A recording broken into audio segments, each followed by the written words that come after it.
Today we will learn how to make bootable USB connected to Android phone to make it bootable to install minitool partition wizard on it technique.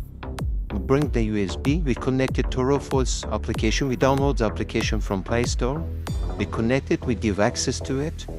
After giving access, we will make it GPT partition, then we bring our ISO file that we want it.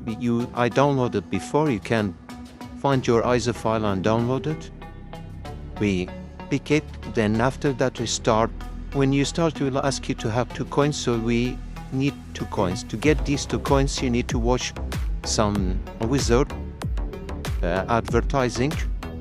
This USB will copy your operating system from your old hard disk to a new hard disk without formatting it or without installing new Windows. We copy everything through this mini partition tool.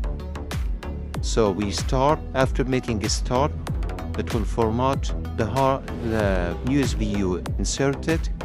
You want to continue, click OK. If you have 2 coins, it will format the USB and put that ISO file on it. You can use any ISO file, even Windows or anything you want. It depends on you. It will get formatted. After getting formatted, you can use that USB on your new hard disk and make format on it, or to make copy from old hard disk to new hard disk. It will take a while of time to make burning ISO file on it.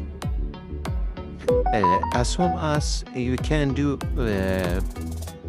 anything else like Windows ISO file and put it on USB, or you